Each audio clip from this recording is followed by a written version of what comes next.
click, we don't give a rock. We don't give a rock. Sweet daddy, you got it, daddy. Let's go. If you want it, you can get it. Let me know. Let me know. I'm about to break this thing up. Let's go. If you want it, you can get it. Let me know. Let me know. I'm about to break this thing up. If you want some, come get some. Happy 4th of July weekend, ladies and gentlemen. Welcome to FTW Future. We could confirm or deny that. You would just have to call them on the cell phone or something. I don't even know who the hell he is. So humble correspondent Robert It's- Black, it's and what we they are do. live, That's as what you they do can tell. That's with security. And So we are Yeah, on sorry. Western Protocol, as you problem. might not know. Yes, sir. Checking in. Our, let me get your driver's license, please. our esteemed founder of our feast, the mastermind Bobby Rogers, is busy at work, as you might have heard, so we're on Western Protocol. And we have a 3-man band today, as it was put, as we just got.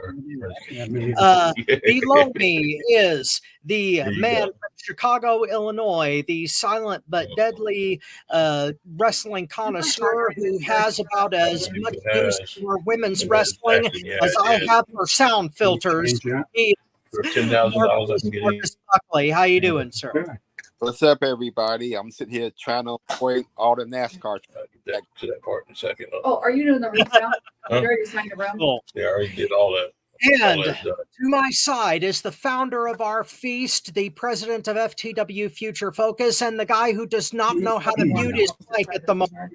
He is the mastermind, Bobby Rogers. How you doing? Okay, Bobby's got his sound off because he is at work. He's doing his thing, and since it's 4th of July weekend, he is probably very, very busy, which means that it is going to be kind of a haphazard episode of Future Focus, but we are going to muscle through it with the 3 privateers here.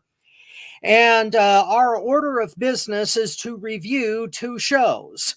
The first of which is going to be AEW's Forbidden Door from last week, and from last night, WWE's Money in the Bank. So, according to our schedule, we will be starting off with Forbidden Door, and the first opening contest was MJF versus if I forgive me for butchering this pronouncement, but Hira Shirko, I believe is the name. It was a Marcus. Start us off, if you would. I'm trying to remember that. Man, I'm trying to gather my notes up here. I gave that match. I gave that match 2.25 stars. I thought it was okay. For me, he's a guy that I know the whole concept of Forbidden Door, but this was a guy that, as a guy that watches some New Japan and AEW, I wasn't familiar with the other guy. Or was he CMLL? I can't remember. I think he might have been CMLL, and that was my whole thing with bringing in CMLL, is that, I just don't know who most of these guys are. So it was hard for me to get into this match without knowing. And I think AEW does a bad job of introducing their fans to these new guys. I think they assume that we're all supposed to be smart fans and we know who these guys are, but I had no idea who this guy was. So that kind of took away from the match from me. I was just trying to watch it just to see what he had, and he was okay, but I just thought it was a bad way to bring MJF back with this guy. So I don't know. I gave it 2.25. It was okay. Okay. Well, fair enough. I gave this 2 3/4. It was a decent opener, and I do believe that I need to look up this pronunciation, but I'll try not to butcher it again. Hercurico. I believe that's how you pronounce it, Hercurico, and I believe he is CMLL. So we get our first luchador of the night.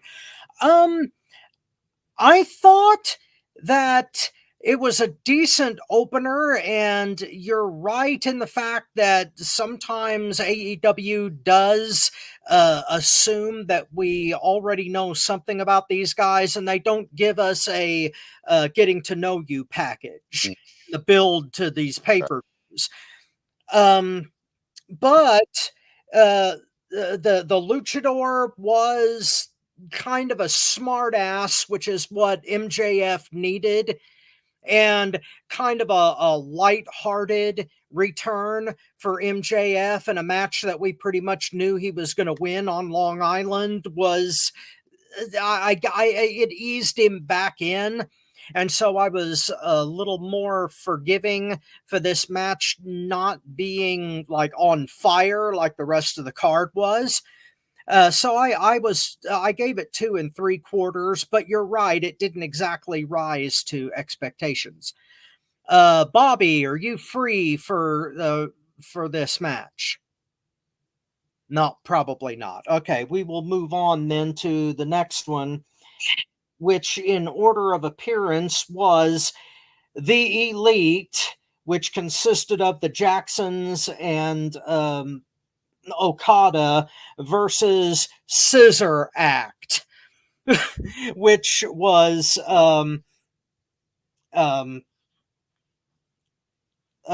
the Acclaimed and Tanahashi. Yeah. I gave this 2.5, mainly because the Elite were more or less just doing their own thing throughout this entire match. What we really should have gotten was more of Okada versus Tanahashi. Thank you. I'm sorry. A lot of names that I know but can't pronounce. Tanahashi versus Okada was a huge feud in New Japan, and the fact that we didn't get enough of that kind of made the match not work as well. Now, Caster and Bowens were on fire in this match, and I thought they did a great job of putting themselves on the same level as the Jacksons, and you could argue they're on a higher level than the Jacksons, if unless you like consider them one-trick ponies. But the match suffered, I think, because they were trying to feed too much into the Elite's heat. And so it didn't come off as well as it possibly could. And since the focus was on the individual feud and they didn't give us enough of that, I only gave it 2.5. Okay. I gave it another. This is another one I gave 2 1/4.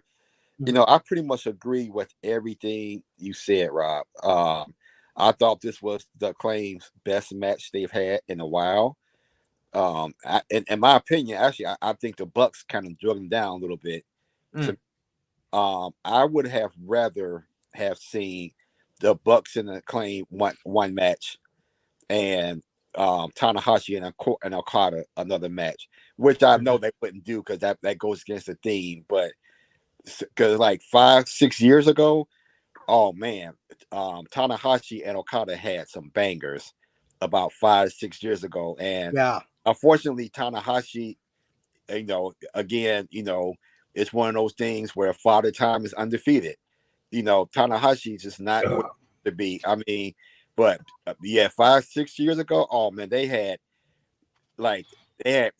great matches, and look it up, guys. Tanahashi and Nakamura, they also had some hellified matches 5-6 years. But it was just, to me, it was too much of a mix of styles to me, and the Young Bucks are just kind of just wearing on me. It's they're awful with heels. They should always, they're just not doable at all to me as heels. So 2 1/4 for me. Mm-hmm. Bobby, do you have time to eviscerate the Young Bucks? I always have time to eviscerate the Young Bucks. Okay, rating for the Elite versus Scissor Act. We really got to rate that? I gave it 2.5, and You're Marcus nice. gave it 2.25. Y'all are nice. Let me just say this: Mm-hmm. this was a disgrace for all wrestling fans, eyeballs, ears, nostrils. I mean, all five senses should have been offended by this. And in addition to that, it was an insult to, I keep forgetting their name. Okada and Tanahashi. Okada and Tanahashi, and it was also an insult to the tag team that used to be tag team champions. Sister Me Daddy guys.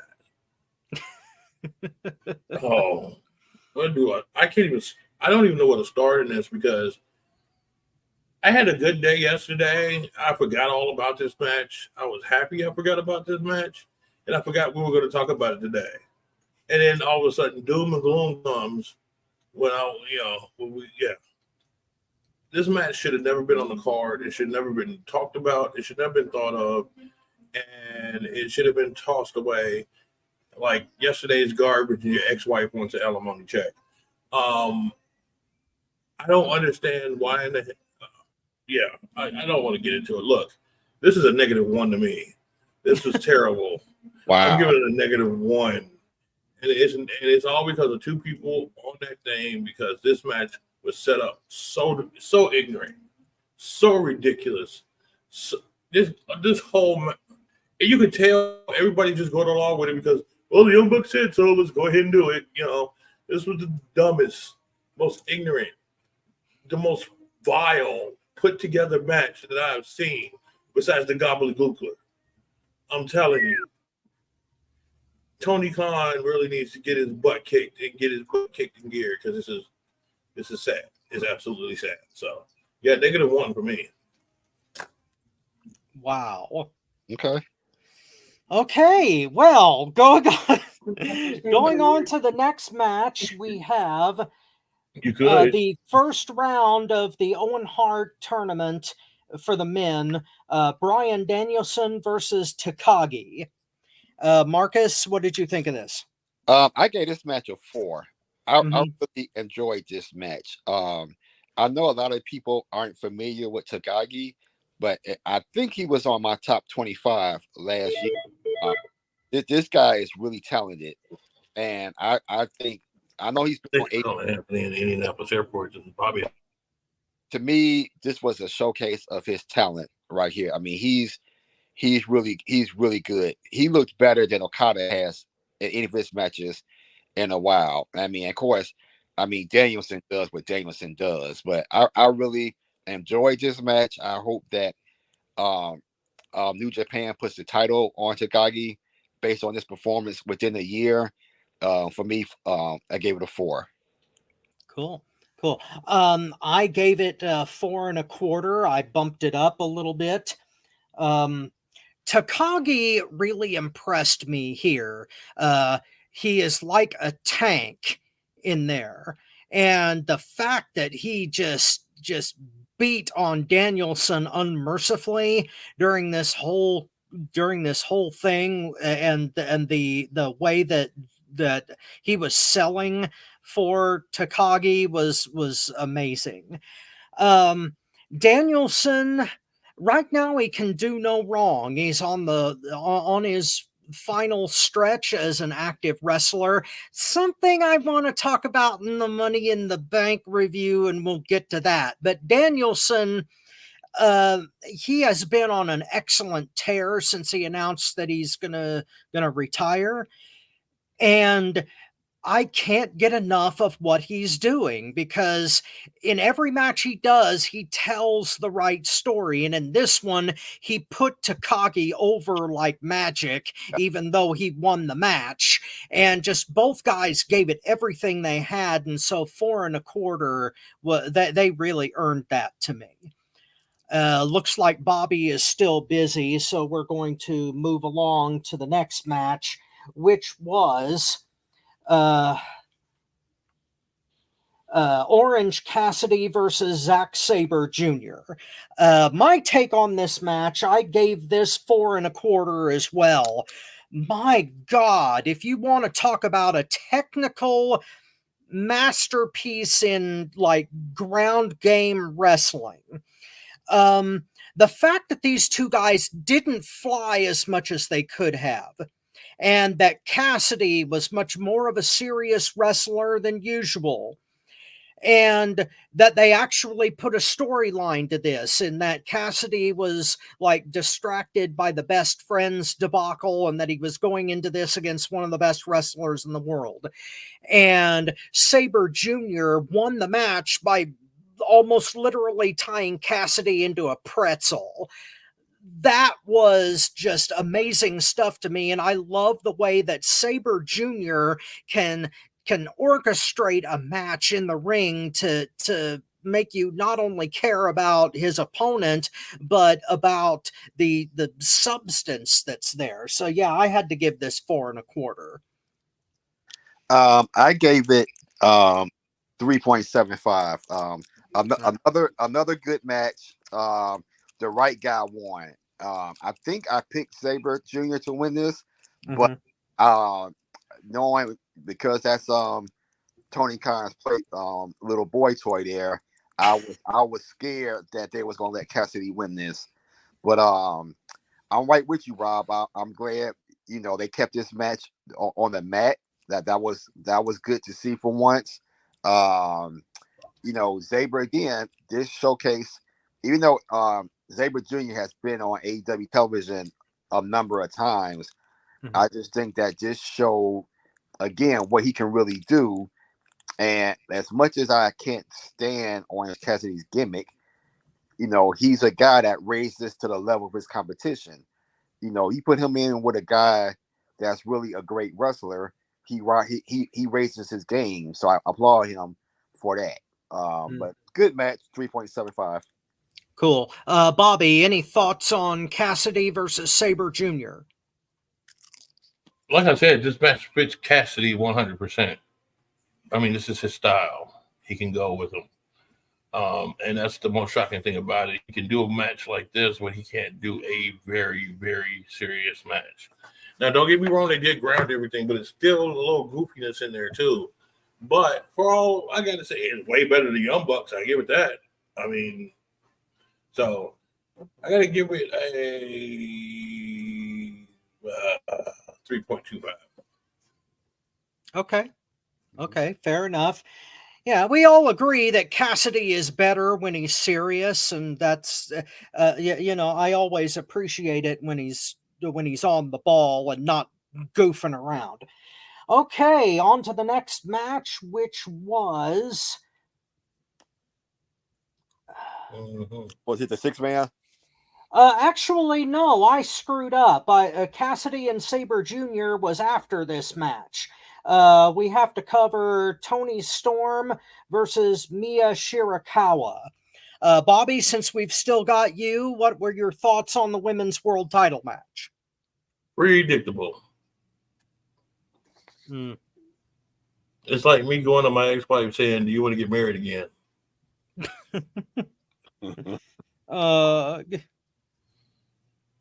But Tony Storm clown, so she performed. So, what the hell?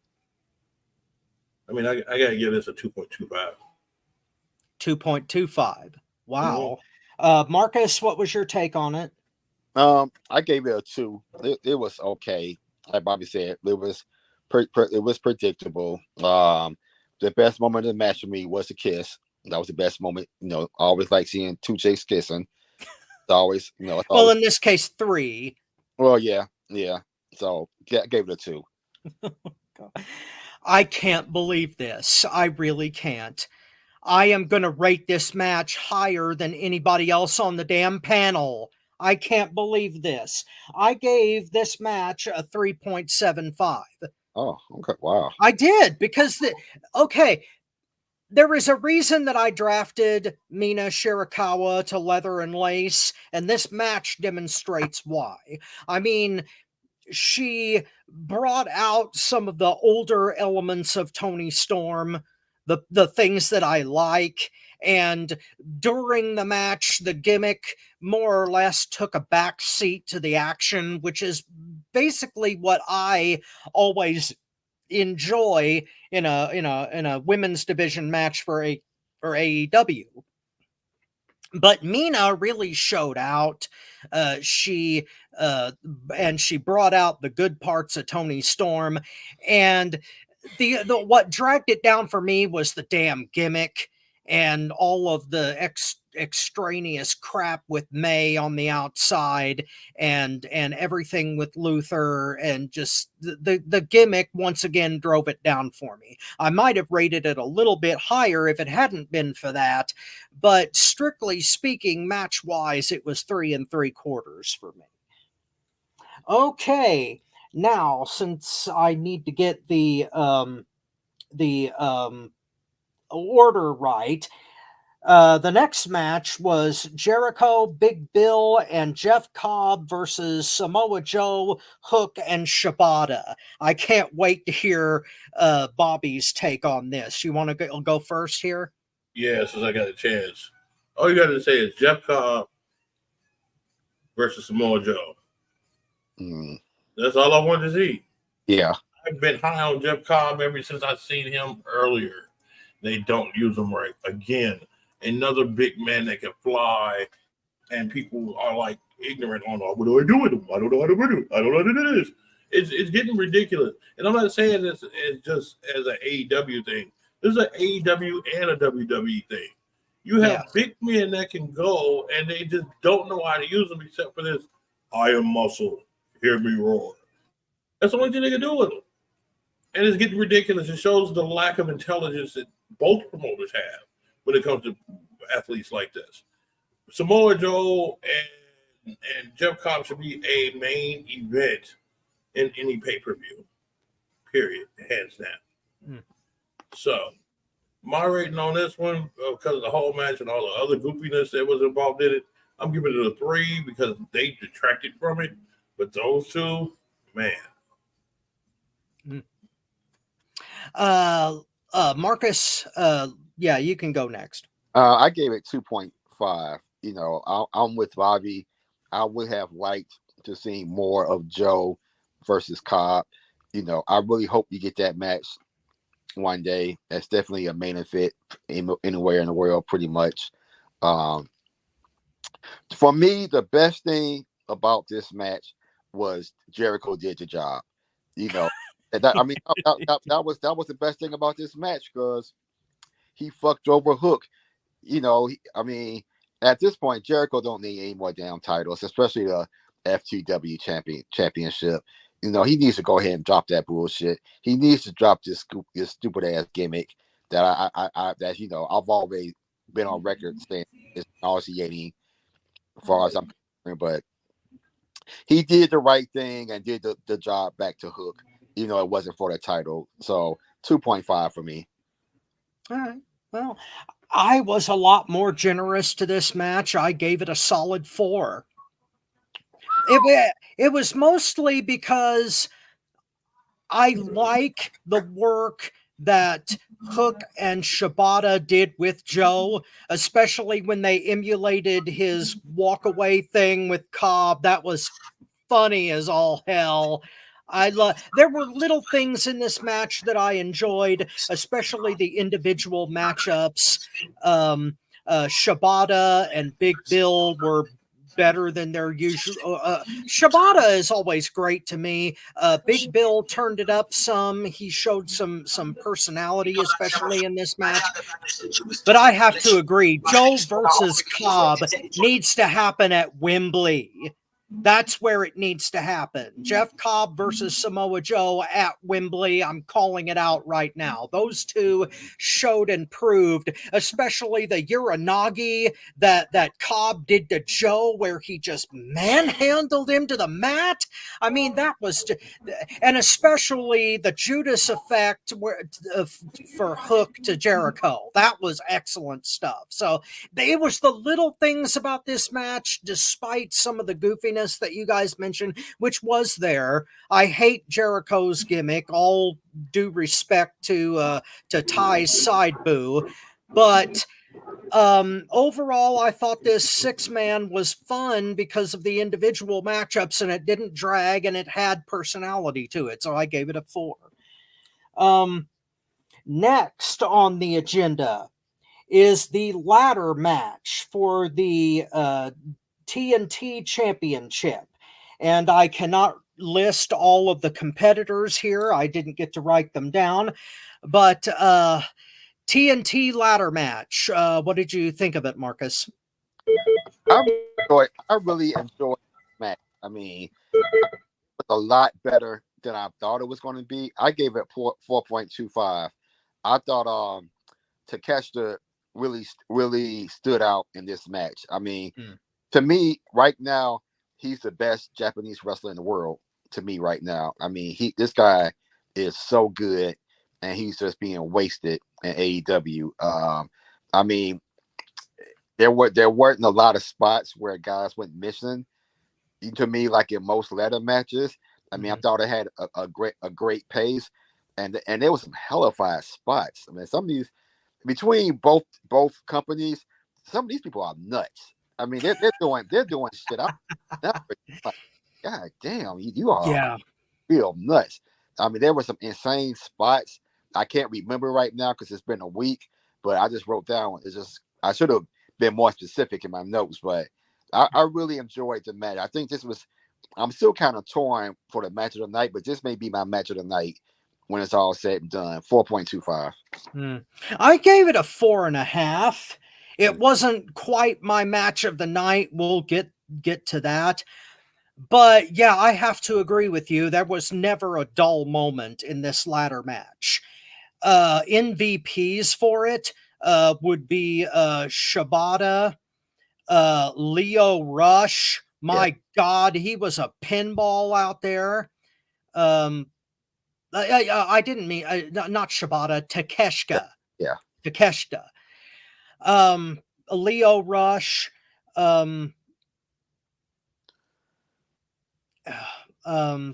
Martin, Dante Martin. He did an excellent job in this match. And Mark Briscoe was just everybody in this match was totally insane, including Perry. And I still can't stand that little snotty bastard, but he actually showed and proved, and they put him over for the belt, which, you know, they were probably planning to do it anyway, but at least he earned something out of this match. But overall, the dynamic of it was just incredible for me, so I gave it 4.5. Bobby, how did you feel about it? It's dealing with Jack Perry. I could care less. It's a 0. Damn! Ow! Damn, you didn't even do that to the well, yes, you did. You did give that a -1, but, you know, still double eggshells for those two matches. But substance over style for Bobby Rogers. Moving on, the next match was the TBS title versus New Japan Strong title. Valkyrie versus Mercedes Moné. I'll start off on this one. Valkyrie out of Chile, and wrestling for New Japan, she really showed out for me in this match. And that to me is the essence of Forbidden Door, seeing these stars that you've never heard of before. And, you know, it would be helpful. And, you know, I encourage you to look up everybody that you don't know in these matches. But Valkyrie was a Chilean name. Unbelievable superstar, unbelievable wrestler, and she made most Mercedes work for it. And the fact that they didn't do a screw job ending and Mercedes got the title she was intended to get in the first place and is now going to fill commitments for, it was a damn good match, and everybody showed out the way they were supposed to. So I gave it a 4. Bobby, did you think of this? I didn't even get to hear which match are we on. We are on the TBS versus New Japan Strong Women's titles, Valkyrie versus Mercedes Moné. What happened to the Mercedes? I thought it was supposed to be a good car, and it's running like crap right about now. I am not happy with this Mercedes Moné that they got. I don't know if it's because she's controlling her narrative on this, so to speak, and she's not getting any good direction when it comes to her stuff. But this is crap. This is crap, and I'd be mad if I was paying money to go see AEW, and I'm getting this from supposedly one of the top paid women in the whole thing. This match was okay. It was not grandstanding. I actually think the other girl showed out on her a little bit better than what Moné actually displayed. I think she even clowned on Moné and made her look like it was like Regal and Goldberg almost to me. You know, I mean, I'm sorry. It's a sad day. But unfortunately, you know, that's the way business goes. And Tony Khan really got it. Wow.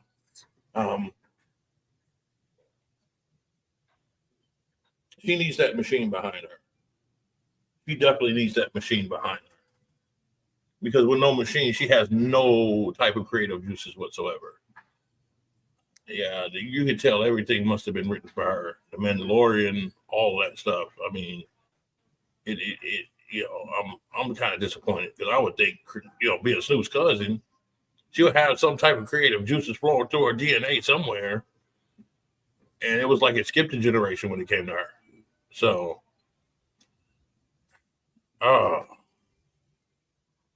this is another tough one for me. I got to give it a 2.5. Wow. Okay, Marcus, who do you side with here? I gave this match a 2. You know, Wow.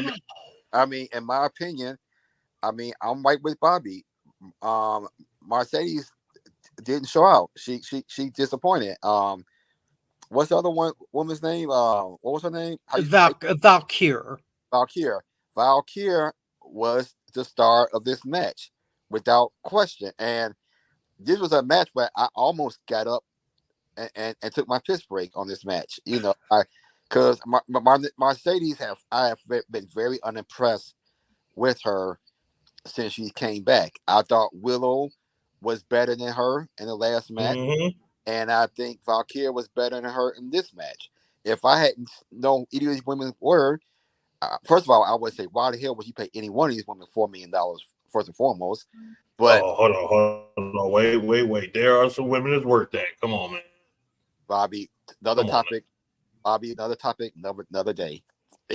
Anyway, well, you know what? If Roman is getting 15, then maybe Charlotte's worth 4 or 5. Okay, I'll give you that. I'll give you that. Okay, but yeah, Mercedes has not been up to par to me since she's came back.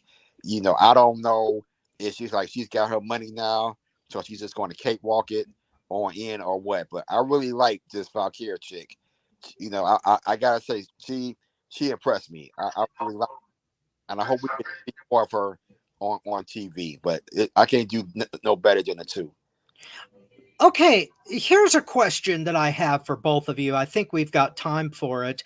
What exactly is it about Mercedes that you're not really getting in her AEW run? Is she being too sloppy? Is it something about her delivery? Or what is it about her that is not clicking with you guys?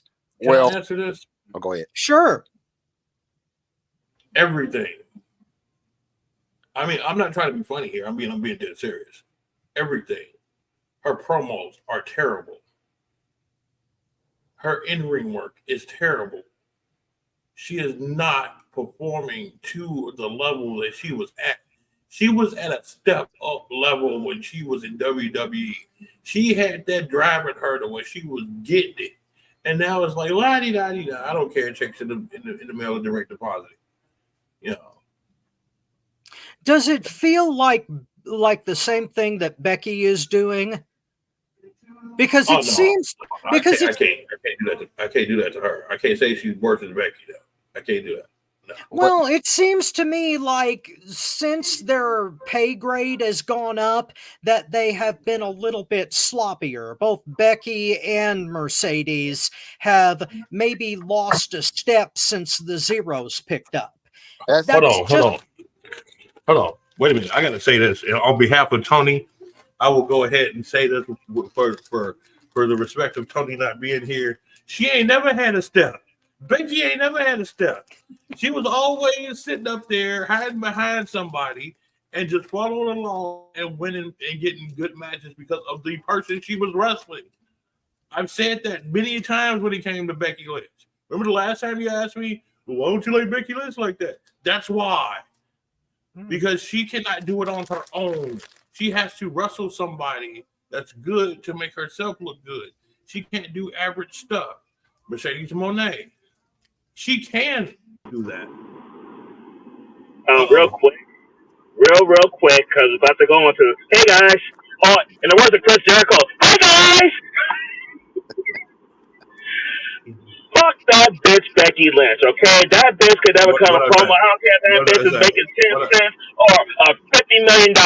That no talking Irish bitch can't say shit. Mm-hmm. Thank you for joining us, Tony Motown Allen, and you got us on the board 30 minutes in. I think that's all it took. The latest one. Holy God. Tony, I got your back, bro. I got your back. I had your back. Now, when it comes to Sasha Banks, Mercedes Moné, all about the fucking money. Fuck that money grubbing bitch. Oh my God. That bitch got paid and she checked the fuck out. Well, I did have to ask the question, you know. It was important to analyze this because all of you guys liked the former Sasha Banks, and since you're not into Mercedes Moné, I was just as a broadcast journalist, I needed to ask the question. I was looking forward to Mercedes and AEW, but it's like, man, and I heard they gave her creative control, so that's where they fucked up with her, I think. Unbelievable to me. Yeah. Wow. All right, guys, I gotta get back, so I just want to jump in real quick and say that though, but I'll see y'all next week for Old School. Right. Oh, and by the way, somebody posted a picture of Mandy Rose for the 4th of July, and I will put it on her like this. And thank you for joining us on FTW Future Focus. You guys better not end with 2. 4th of July edition. All right, guys. I'll see y'all later. All right, later. Gotcha. And that was a guest appearance from Tony Motown Allen, who is out of town and driving right now, so he couldn't make the show today.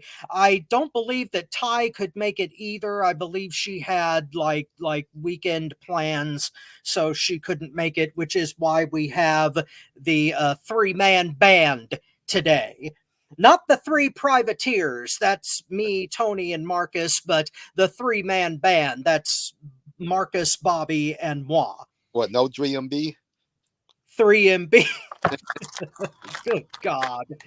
I don't like doing initials. But anyway, moving on. The next match of the night was for the IWGP World Heavyweight title, Jon Moxley versus Naito. And Bobby, since I think I know what you're going to say, I'll let you go first if you're free. Fuck Moxley. Okay. Oh, wait. Hold on. Fuck Moxley. Yeah. So I'm guessing that's a low rating. This is a -2, in my opinion. Oh, God. Okay, Marcus, what did you think of this? I gave it 2.75. I thought the outcome was very predictable. That uh, dropped the belt back to Naito since he Mhm. did the job for him in Chicago. Um, to me, Naito is much better than what he showed on this match. I thought Moxley drug him down. I'm not really trying to shit on Moxley. It's just, he just didn't carry his weight, as far as I'm concerned. Naito is a much better wrestler than that. So I really can't say much about this match. 2.75. Oh, okay. Well, I was a little more forgiving to this match. I gave it 3 3/4, 3.75. The reason being that this match was still good in spite of A, it was in the death spot of the night. B, they didn't they didn't like push the gas pedal like they did in their first match where Moxley won the belt in New Japan. And 3, there was no blood, which in this case is probably a good thing because there was bleeding in the match that Moxley won. But to me, Naito has never been shown for what he can really do when he's appeared in the United States. Most of his good stuff is in Japan, and he is really a strong style wrestler who needs to let it all hang out. And those elements were missing from this match. So it was just good to me, not great. Um, Moxley showed more restraint than normal, I think, because it was a title match situation. Um, he didn't bleed, which in this particular case was a good thing, but this match should not have been in the death spot. If anything, the death spot match on this card should have been the women's title match. No, Storm versus Shirakawa. no, No, no, Young Bucks. I stand corrected. Yeah, that the Elite versus Scissors act should have been in the death spot. But other than that, I thought this match was pretty decent, but it could have been a whole lot more, and it suffered because of the placement. So 3.75 on that score. Okay, now the main event. And I believe, yeah, I'm not missing anything. I did go through the whole card correctly, except for that one hiccup. Swerve Strickland versus Will Ospreay for the AEW World Title. And since I think I'm probably going to give the highest score to this match, I'm going to go first. Full Monty on this one. 5 stars all the way. Ospreay not only showed out with Strickland, but Swerve proved himself to be one of the best AEW world champions. I mean, he showed and proved he kept up with Ospreay every moment. The storyline of the screwdriver with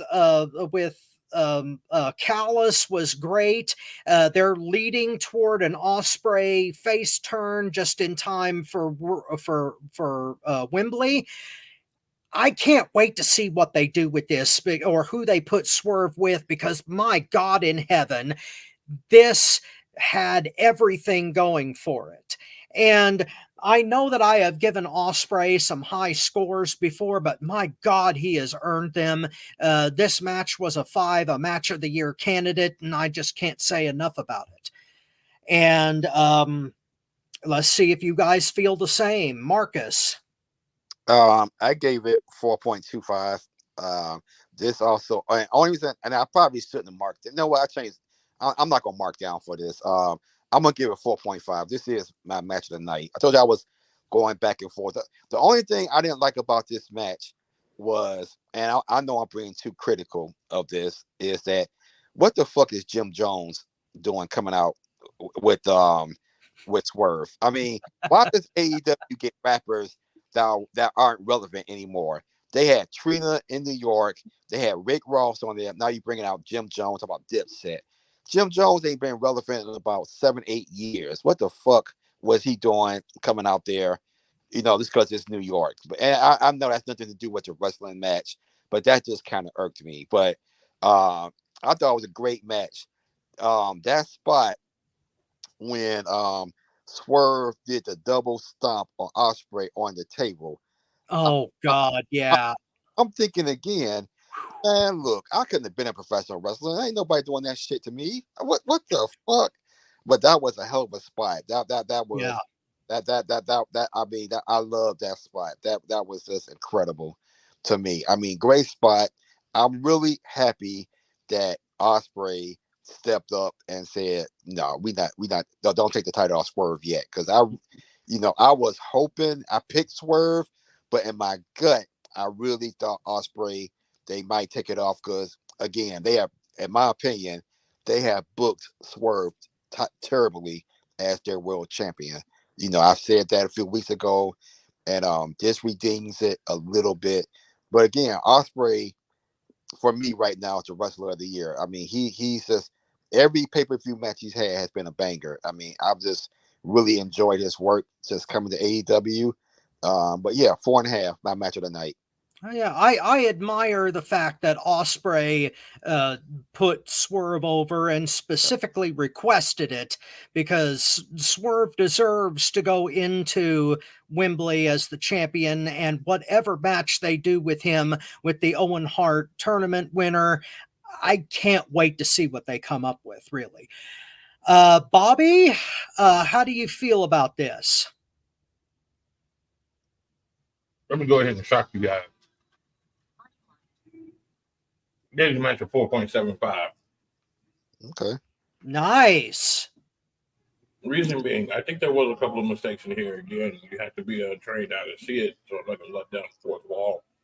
But what really got me on this match was not so much as what they did in the ring, because I expected it, is what they showed off out of the ring. Hold on a second. Go ahead and talk. I want to come back on this one, though. All righty. All right. While we give Bobby a break, overall, well, we're going to go over. We're going to do a one-on-one of the pay-per-views later, but I every time Forbidden Door is done by AEW, I'm always up for it because this is the kind of thing that we've been dreaming about in the wrestling world for years. We wanted co-promoted cards. We wanted dream matches in these big events. And for me, the 3 years that they've done Forbidden Door have just been absolute treats for me. Now, I know that American audiences struggle sometimes when they don't know who the people are coming into the match. I get that, but my God, the quality of these cross promotion matches just gives me such energy as a fan. And the fact that they're doing it again for Wrestle Kingdom in Tokyo, that they're going to cross promote like 5-6 different promotions, just gives me a palpitation in my heart. A good one, a damn good vibration about Wrestle Kingdom. And for me, at least, for me, Forbidden Door always delivers, and this year was no exception. Marcus, is something you want to add before Bobby jumps back in? I agree with you. Again, though, for me, I would like them to spend more time putting together packages and introducing us to some of these guys that we don't like, the CMLL guys. I'm sure that got some talented wrestlers there, but again, make us care about it. Make us want to know why we should be invested in this match. I mean, overall, all three of them have been good. The first one in Chicago, I think I was up before one because it was Chicago, of course. But then two, I knew who most of the wrestlers were. So I Mm. mean that helped me get more excited about it. AEW does need to spend more time and money on getting to know you stuff when it comes to wrestlers that come in from other promotions. I get that. I I mean, just, I'm sorry. I was going to say, like, WWE does a great job of that. They really do. Their production is far and away ahead of AEW's, and putting together little packages to either remind us or introduce us. I can't wait for. I mean, I know we'll come to more about that later, but AEW just really. I like most of the CML guys. Yeah, they put them on their television, but again, that's the only thing I would say that they should do more of is if they're going to do these cards moving forward, put together packages to let us, introduce us to these guys more. I think that would add more to the card. But overall though, great show. I really enjoyed it. okay. Bobby, can you finish your thought on Osprey? Yeah. I gave it such a high rating, not for so much what they did in the ring, which was excellent. I got to give them their props, but it was what they exposed outside of the ring. Why in the hell do you have a champion that you're crying? And obviously, there are some things in the back about people wanting to lose to him. All right. They wouldn't have mentioned that if it wasn't a problem in the back. And this is the type of stuff that I was talking about when it comes to CM Punk, when it comes to other people like that.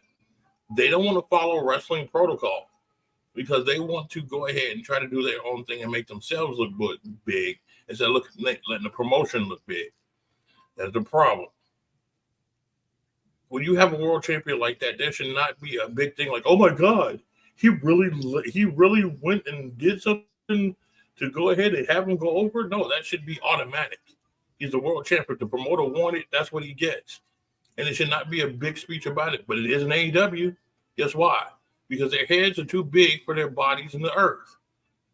It's getting ridiculous. This is why I don't like AEW. This is why I can't support it. Because people look at that and they say, oh, well, that was wonderful. But I look at it as, what type of business is this? Where you could turn down losing to the world champ. What type of people do you have in your federation that is that selfish to where it's not working as a team to accomplish an ultimate goal? This is why they're slowly moving behind. Because they don't want to listen when it comes to their matches. They don't want to listen when it comes to their promos.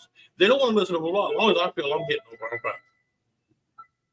This match right here showed more of what AEW is fucked up behind the scenes than anything that they did in that match, and I applaud them. Thank you for exposing. All righty. Yeah,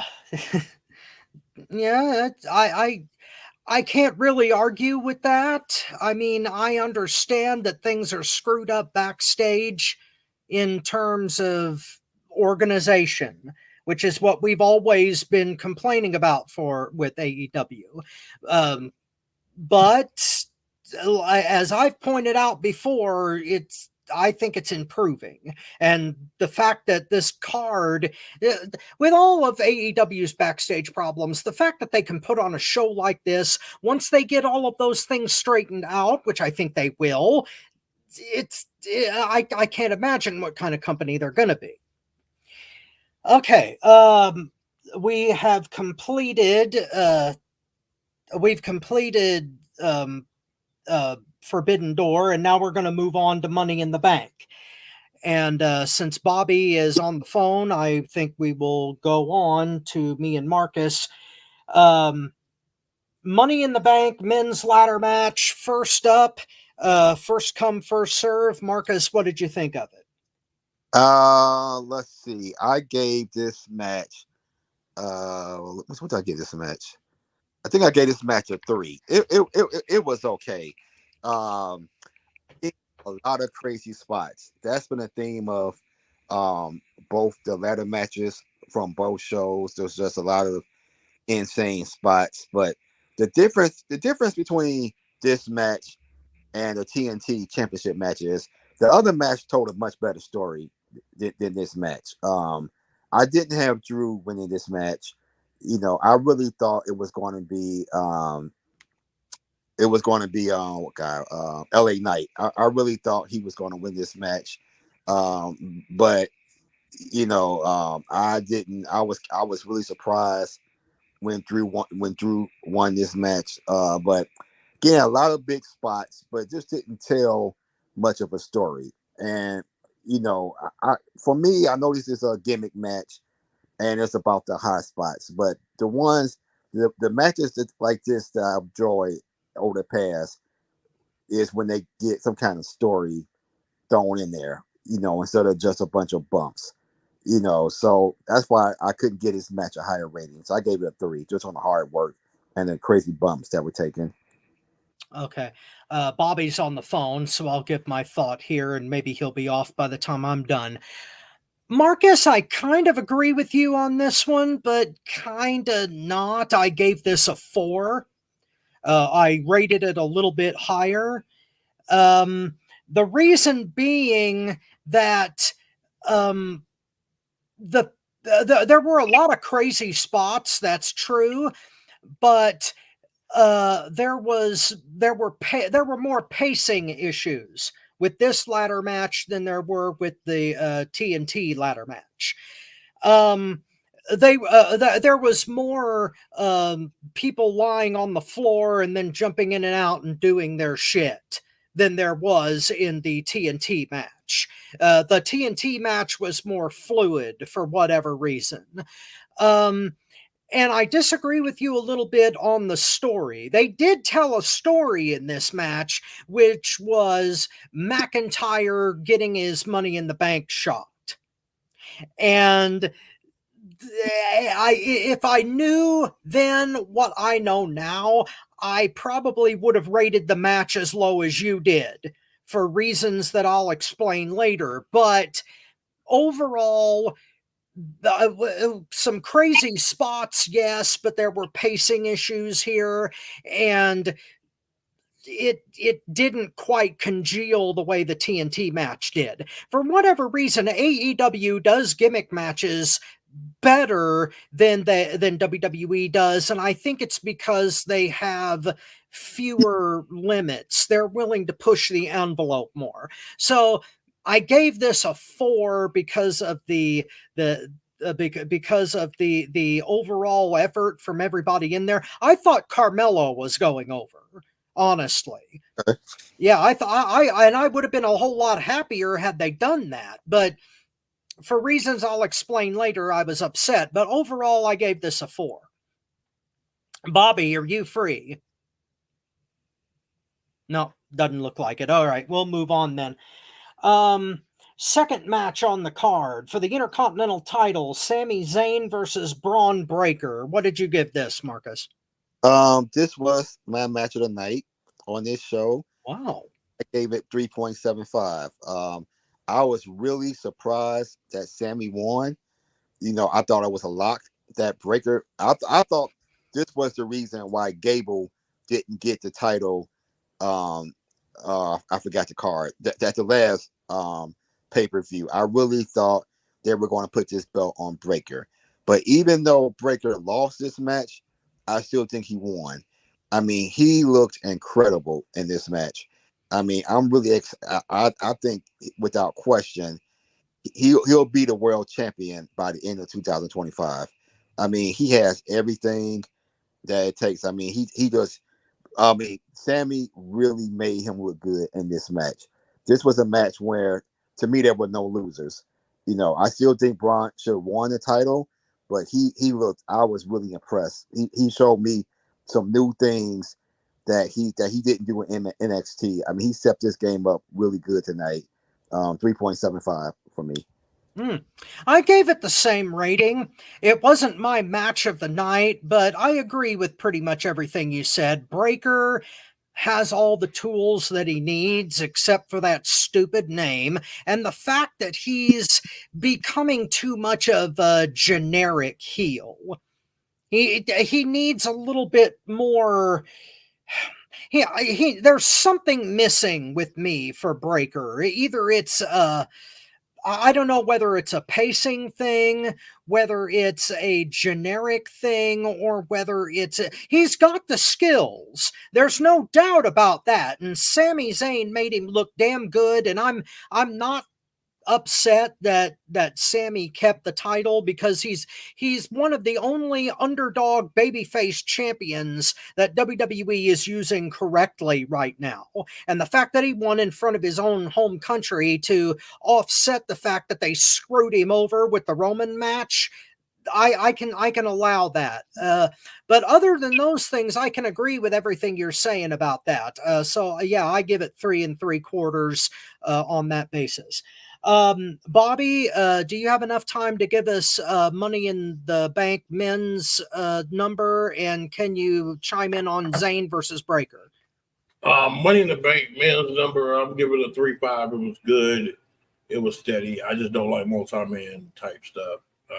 But one did break the rule, and we'll discuss that later. Breaker versus Zayn. Oh God.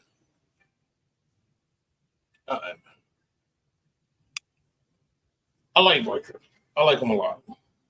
But I think he got really royally screwed in this match. Roman, I can see him beating, because Roman has that thing to where he can be beat. It just takes a lot to beat him. Breaker is a brick house right now that is red hot coals. Why would you put him in a losing match like this?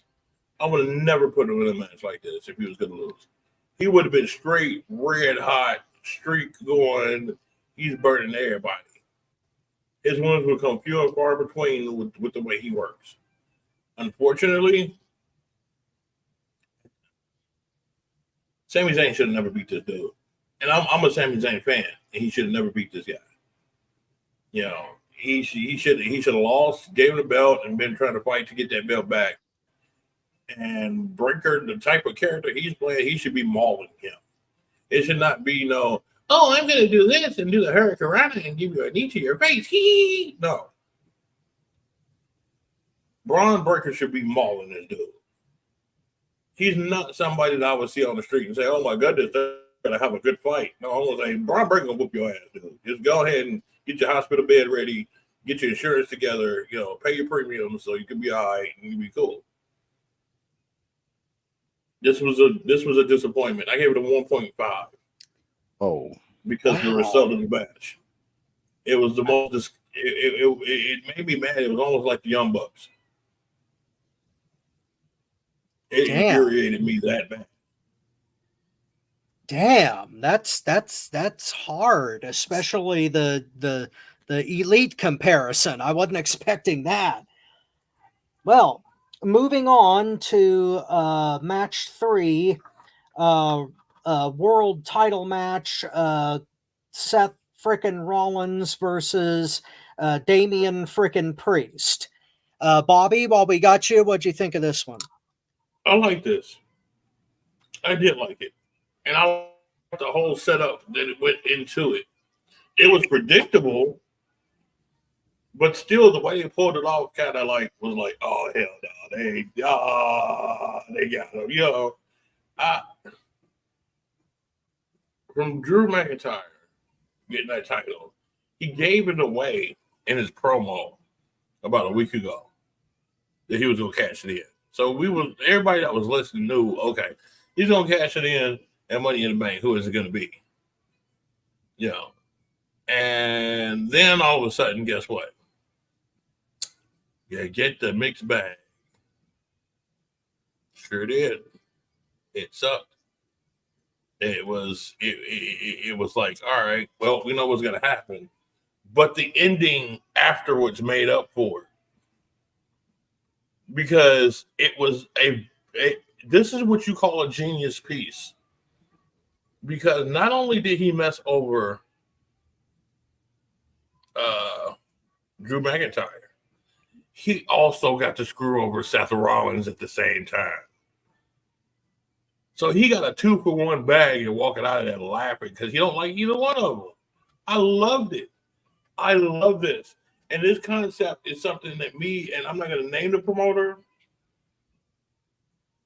but we had a very big argument over having a match like this.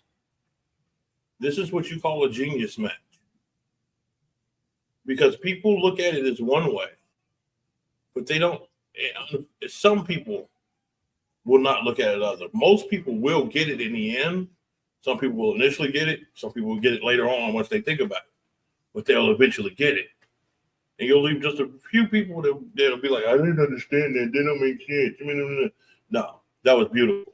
And the announcers did a beautiful job of explaining it at the end, too. I got to give Corey Graves his props. Corey Graves, I don't like him. I don't like him personally. But he did a good job on this one. For this matchup, I'm giving it a 4.75. 4.75? Yep. Okay. So basically the same score that you gave Ospreay Swerve. Yeah. Okay. All right. But this is the thing. If you look at both of the matches I got scored to, it was more of a mental aspect of that match. It didn't have anything to do with the actual moves in the match. It has to deal with the story, how they came with the story. And even though AEW is more of a real life story because people don't want to put people over, it's still that method of a story. Well, Bobby, Marcus, I've got to go next because I think that me and Bobby are in the same book, but on a different page here. I gave this match 3.5. Ooh. And no, it was still a good match. And I get exactly what you're saying about the story that the match was trying to tell. And I get where they're going with it and why they did with Punk what they did with Punk. However, I feel about this match the way that you feel about Swerve Ospreay, in that there are certain aspects of it that make me angry and reflect the things that I can't stand about WWE as far as their backstage thing is concerned. Because think about this. What possible credibility does Money in the Bank have now? After that debacle, after wasting it in one night on McIntyre winning the first match, and then turning around in the third match and having him cash in and waste it immediately when they could have put somebody else over, demonstrates to me that WWE does not care about Money in the Bank, and that creative, they don't care about Money in the Bank because they're too lazy. They're too lazy to do anything about it. They either ignore it for a year and keep it on somebody and continuously play with it, or B, they waste it right out of the shot. Money in the Bank, if they're going to do that with it, should not be a thing anymore. And considering the fact that they could have put Carmella over for Money in the Bank, they could have put LA Knight over for Money in the Bank and had a building storyline on somebody new. Instead, they wasted it to get over Punk, who is already over in the first place, who they were cheering as a babyface when he's supposed to be a heel just because they were in Toronto. For God's sake, this match proves to me that WWE Creative is more about drama than anything else. And I understand the story that they're going for, but it's 2 days of our lives. WWE Creative, I can't stand the way that they go back to the well until it's so dry that you could make a martini with it. So I understand where you're coming from with the structure of the story they're trying to tell. And I'll say it, I've said it before and I'll say it again, Mastermind. If you were telling this story, if Bobby Rogers was booking this scenario, I would be into it because you know what they're doing. But WWE Creative doesn't know what the hell they're doing, and they will screw this up. I guarantee it. Hold on. I can't say that too much, and this is the reason why. The placement of everybody was perfect. Now I get what you said about you wanted to see a younger guy go ahead and take the reins and get blown off of the briefcase. This is what bothered me about Money in the Bank. People did propel their careers off of it. And it sounds weird that I would say that, but you're supposed to be able to do that on your own. You're not supposed to have that briefcase to make you something. LA Knight is doing that. That's why I don't think he needed to take the case. But they needed to enhance that story for a bigger payday down the road to make it more intense. So what is the best way you can do to make Drew McIntyre go? No, I was about to call him Drew Barrymore. Drew McIntyre go completely nuts and go like, hold on, wait.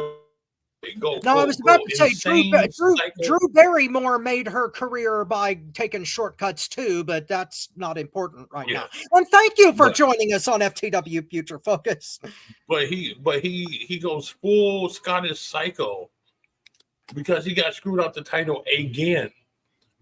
Another thing where he's got screwed out the title because of one person, and that's CM Punk, and it's driving him nuts.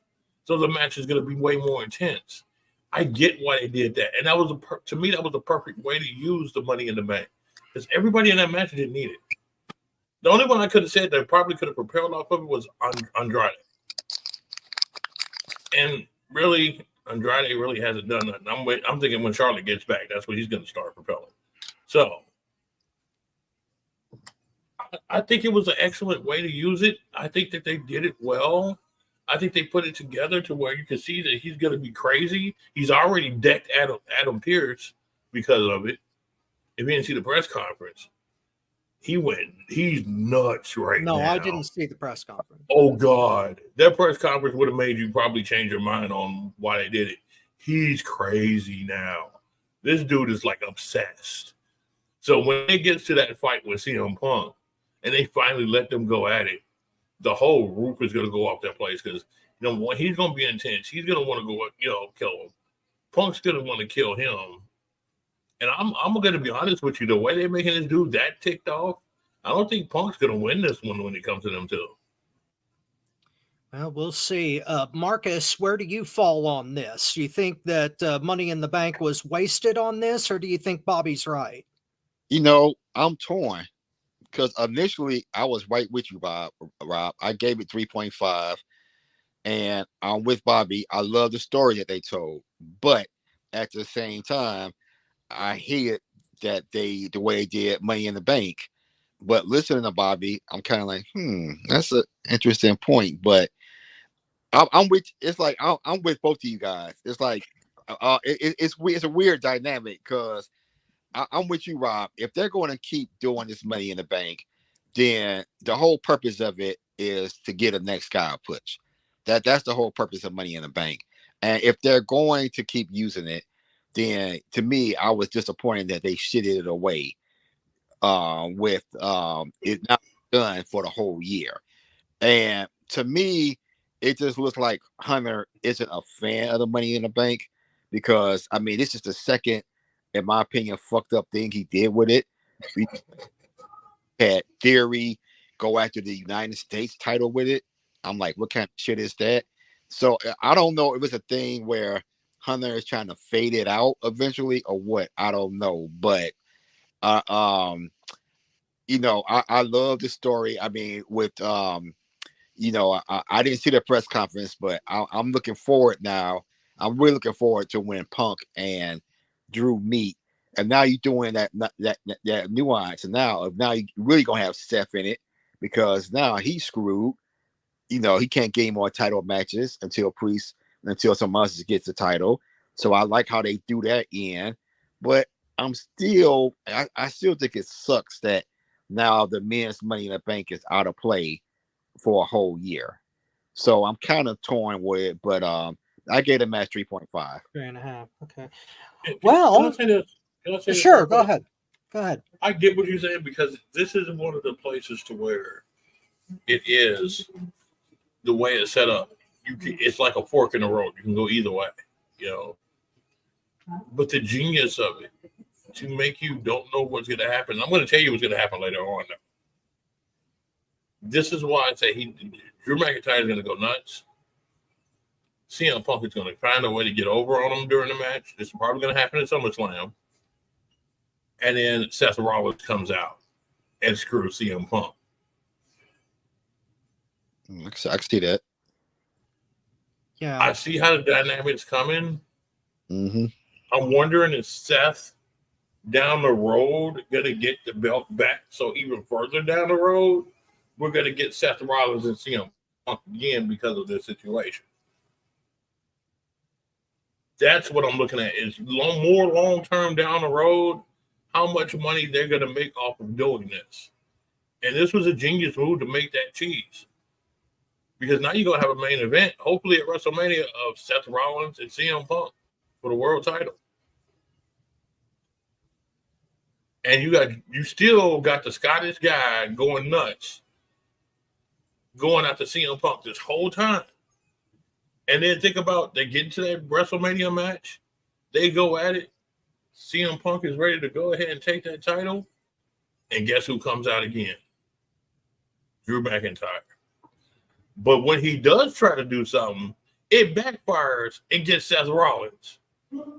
He dumps Drew, wins the title, and Seth Rollins is ticked off at McIntyre. Then you got another year of stories you can tell. See, Bobby, this is what I love about you. You have the kind of creative mind that can come up with that kind of money-making scenario.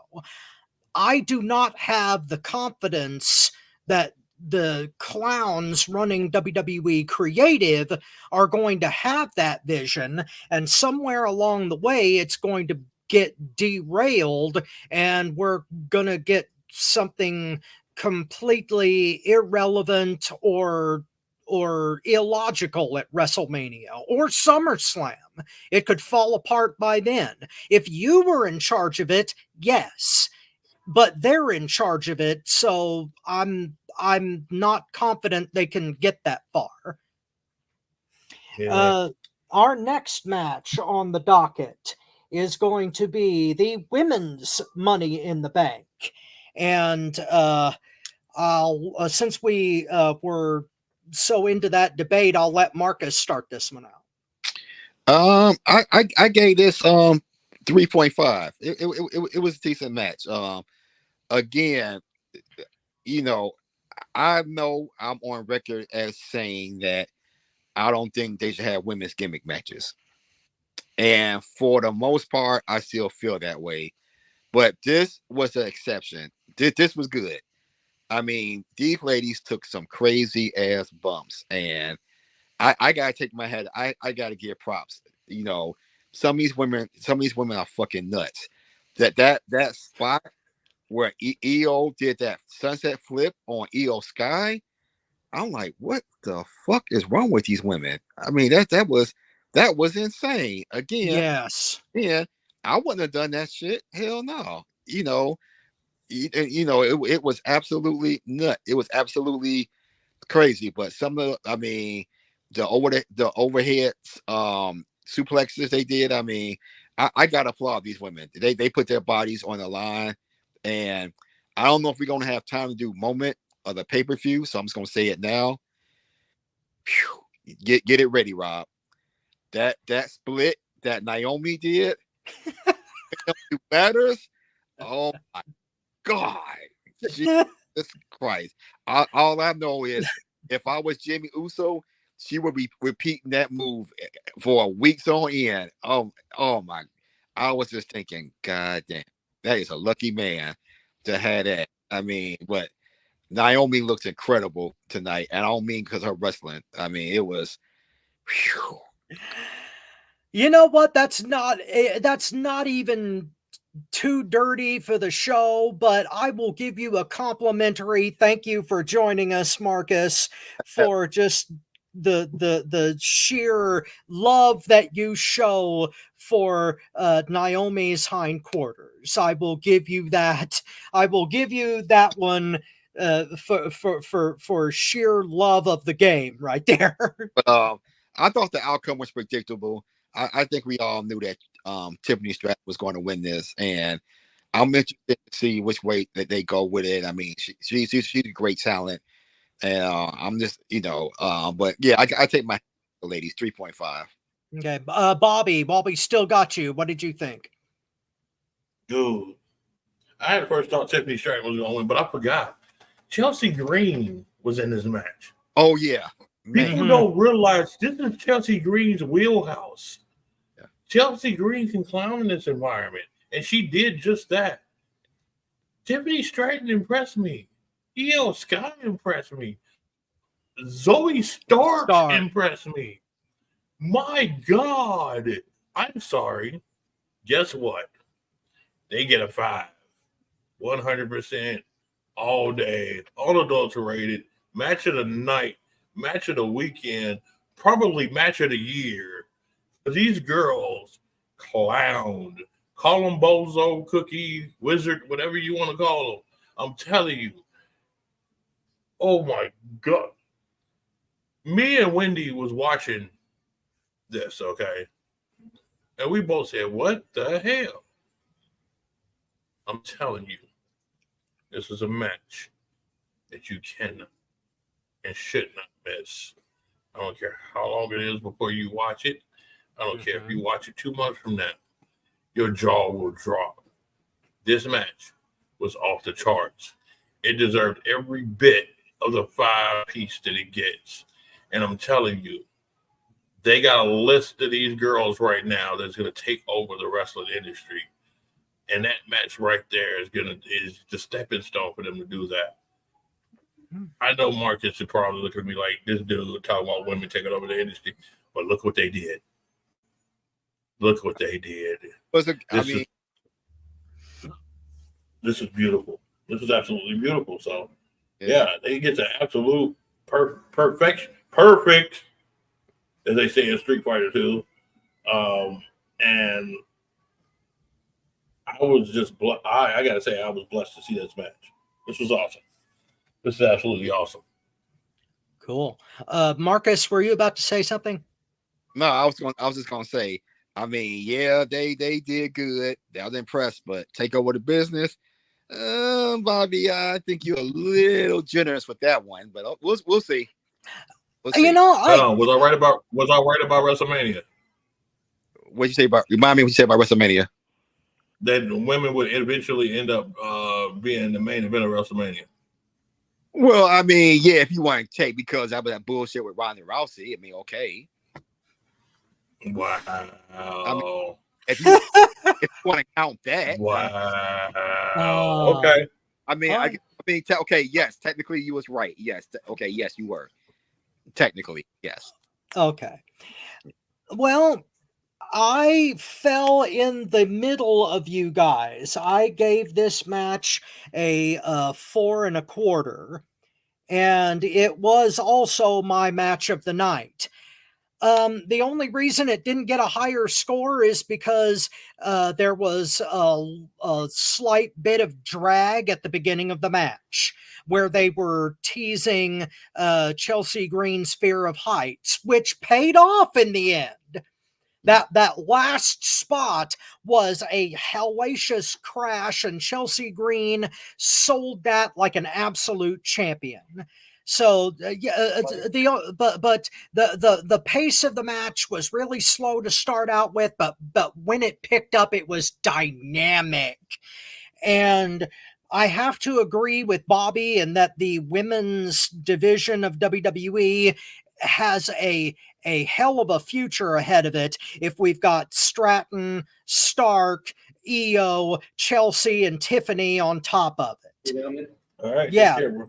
That is damn good news for WWE's women's division.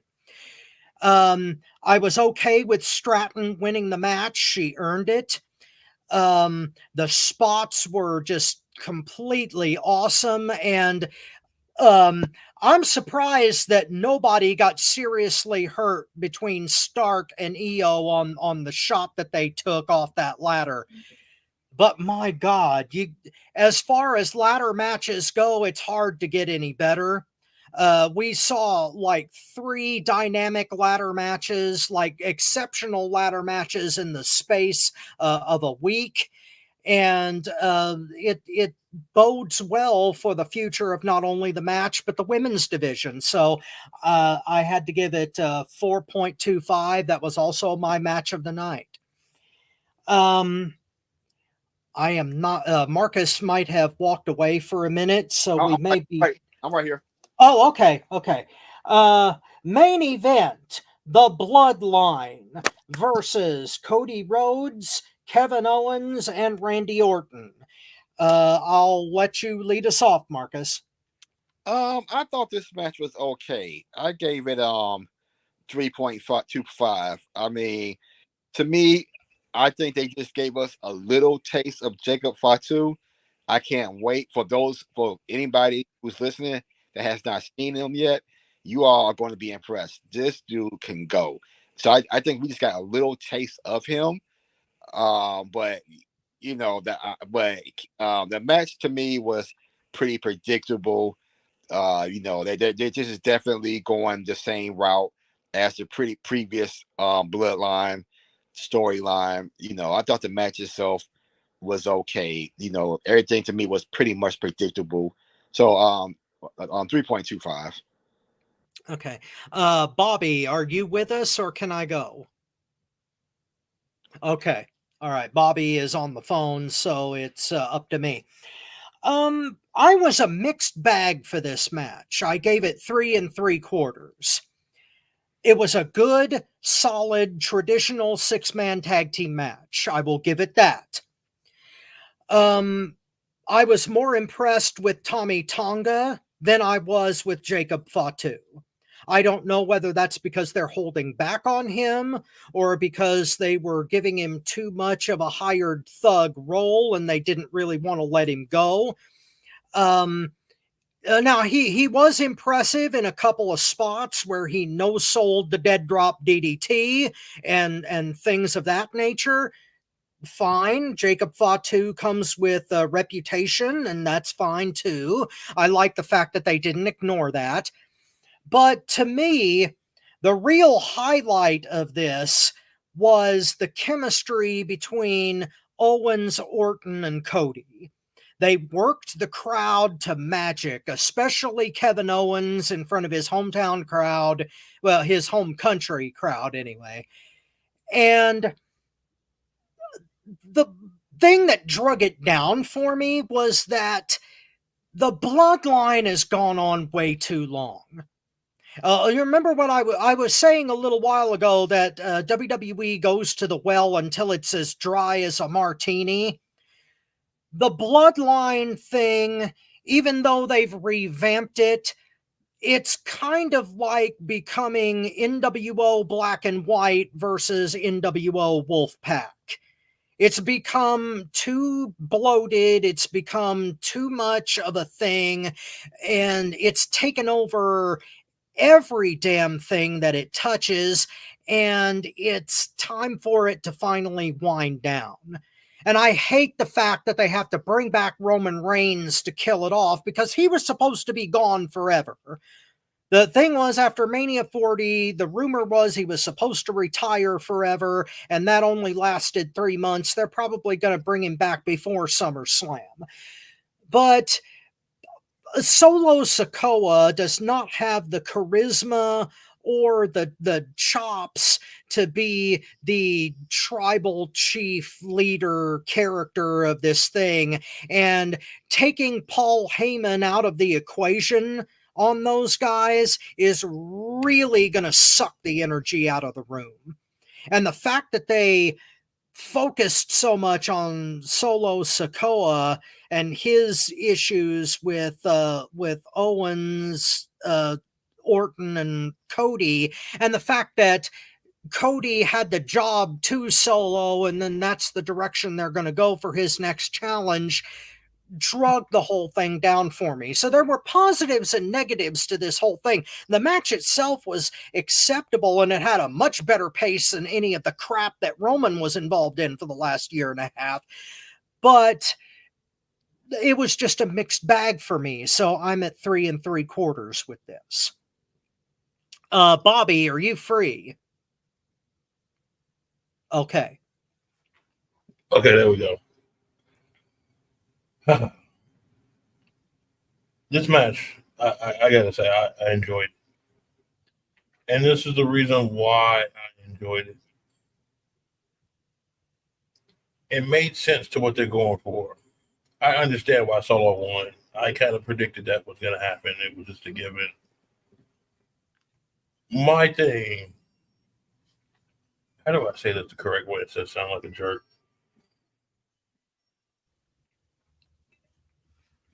I don't know how to say it except be a jerk. Just say it. Controversy is cash. The thing that makes me mad about the whole thing is how they treated the other two guys. I didn't like the way Randy Orton was treated in the match. I didn't like that. That just did not sit well with me. But I will say this. They furthered the storyline along because with Solo winning, that gives him a claim to say, hey, I should be the one to face the title. Now I understand why they eliminated, the Walrus and Roman Reigns. I understand them sitting back right now. I get it. I ain't mad at them. And when they come back, it's going to be epic. It's going to be definitely epic. I can't wait for it. This is going to be interesting. But I still think, honestly, that this bloodline story is something that I think Rikishi wanted to do a long time ago, and they never did it. And now it's coming to fruition. This is genius. This is absolute genius. And I'm sorry. I think you say that you don't get it now, Rob, but in the end, when everything goes down, I think you'll sit up there and say, all right, I see what they were doing. That was pretty cool. So. Well, Bobby, it's not that I don't get it. I do understand where they're going storyline wise. It's just that, A, we've been here before, and B, I don't trust the people booking to be as creative with this as you would be. Okay, let me say that just like I tried to tell my girlfriend here a few days ago, okay? Sometimes you got to put your trust in something because that is what is going to progress and make you progress in a sport, in a relationship or something. Sometimes there is an unknown where it's like, what the hell? I don't know what the hell's going on here. But you got to put your stuff, you got to put that down and look at it objectively to see what's the true value of it. I got to admit, I understood the concept, but I never understood that concept until this past week, 2 weeks. It's kind of funny because sometimes when you sit down and evaluate it and you sit down and look at it, more things come to light and come to the obvious air to where you can grasp it and take care of it, or not take care of it, but grasp it and digest it. So I would say I would tell everybody be very, very just patient with this, because again, it's long-term storytelling. You don't want to blow their wad on one thing, so they string it along. I get it. I'm cool with it. I just think this is going to propel a lot of careers that wouldn't have got noticed. This is the time that they're doing it, and I'm seeing it, and I'm pretty proud of what they're doing. I got to get this. Go ahead. Well, maybe you're right, Bobby. Maybe it's a me problem, and I just don't have enough faith in the process. I don't know. It's just when it comes to jilted lovers, me to WWE, my love has been very, very strained, and that's why I'm in the new relationship that I'm in. Marcus, how do you feel about this whole thing? I mean, I'm enjoying this whole bloodline storyline. I mean, I think it's just like the sequel, and I mean, I'm enjoying the way they're going with it. You know, I agree with you. I don't think when it's all said and done that Solo is going to be the actual tribal chief. I think it's going to be The Rock, and I'm looking forward to what is Survivor Series, and they eventually had their match. You know, Rock's crew against Roman's crew, and you know, eventually we're going to. I think next WrestleMania we're finally going to get Roman versus Rock, which I mean, on paper, I look forward to it, but when I think about it, it's probably not going to be the best match in the world. But you know, I'm enjoying the way it's going, and from what I'm hearing, there are even more Samoans coming up, getting ready to come up. So I mean, it's like we. I mean, I'm hoping it doesn't go the way of NWO where it gets stale, but so far, I'm happy with it so far. Well, like I said before, if we have a nuclear holocaust tomorrow, the cockroaches that live through it will see Roman Reigns versus Rock at WrestleMania. It's going to happen no matter who likes it or who doesn't like it. So, you know, I'm at least glad that you like it. I am not sure whether we have enough time. I'm pretty, yeah, it looks like we've got plenty of time for tap outs and moments of the week, if Bobby wants to do them. So, since you're the king of the tap out and the inventor of it, can you give me your tap out of the week? Well, Doesn't have to be show specific, but anything that has like bugged the piss out of you in the past week. well, what's bugging me, my tap out is the fact that Mark Briscoe, the way Mark Briscoe is being booked, and the whole Ring of Honor. He's the Ring of Honor World Champion, and he's in the match instead of defending the title or just being other kind of match. He's match for the a secondary AEW championship. I mean, Tony Khan has just really shit all over Ring of Honor. I mean, we don't get to see. They put their wrestlers on there anymore. I mean, the Kingdom at the moment are the best tag team in AEW right now since and Aussie Open. They're both, in my opinion, best tag team in AEW. And pretty much. I think title hurt. I mean, they got rid of the TV title and they merged their six balls. And again, he's that Marcus, your voice is going in and out, bro. is that better? A little bit. Okay. Yeah, but I'm saying that's my part. Gotcha. Bobby, do you have a tap out? Yeah, half the AEW card Forbidden Door. Why did it even exist? It should have never existed. They had good matches on there that could have carried their cards. He's paying extra money for salaries that he don't even need to have there. That's what I talk about, a good business sense. You letting two people sit up there and say who should go over, who shouldn't, instead of looking at philosophy of wrestling, and you book too many matches. It's ridiculous. It's sad. and Tony Khan needs to be hit with a brick. Okay. My tap out happened last night. The announcement of the farewell tour for John Cena. Do we really need this?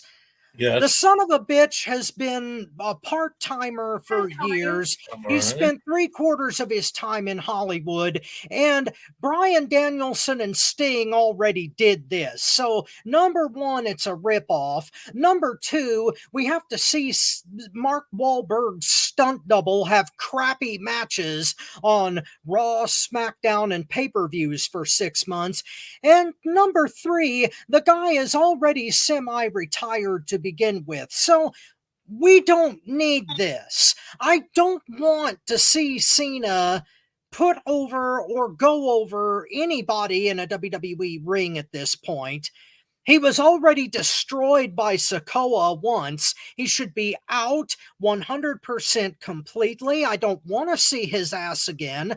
And to tell you the truth, I have hated Cena since his debut. So I'm glad that he's going away forever, at least temporarily forever, because Roman was supposed to retire and now he's not. Lesnar was supposed to be out forever, but he's not. So now we're getting Mark Wahlberg's stunt double until WrestleMania 41. And that frosts the insides of my thighs like sitting on a block of ice. Ugh. But Rob, I get what you're saying, but from a business sense, it's a great move. I mean, can you imagine that is going to every city he goes to, and the merch going to sell? I mean, so from a business sense, I mean, I think it's a great idea business wise. But it's making money off everything but wrestling. In-ring product is what they should be making money on. This is a desperate cash grab. It's a corporate gimmick. It's more or less a damn merch blitz is really all it is. And that's all John Cena is. He's an excuse to sell t-shirts. And it to my mind, it hurts the business no matter how much money it makes. I'm not disagreeing with you, but look who owns WWE now. Exactly. Look who owns WWE. But anyway, I'll let you start on moment of the week if you'd like. Well, I already touched on it. I mean, overall, I got to what some of the spots I think were my home. I'll give you we'll make it an odd 5 for thank you for joining us, because you just love her so much I can't get enough of it. But on a serious note, I got to extra time. And again, I got to get credit because everybody knows how I feel about them. But between Willow and Chris Statlander, that was a great. I think it was it Dynamite? I can't remember if it was Dynamite or Collision that it was on, but they really had a good. I mean, I've been impressed with Chris Statlander for the longest time, and Willow's really growing on me. She's really after a game in 2004. So that's my Sweet. I think Bobby's on the phone, so I'll do my moment. It was the announcement of I think I already went over this before, but it was the announcement of the Wrestle Kingdom cross promotion this year in Tokyo. I love that the concept is catching on, and I love that that international professional wrestling is getting at least some kind of audience share in the United States. And that all of this stuff that us hardcore fans have loved for years is getting a showcase in America. So at least American audiences can see what we fell in love with as far as the in-ring product goes.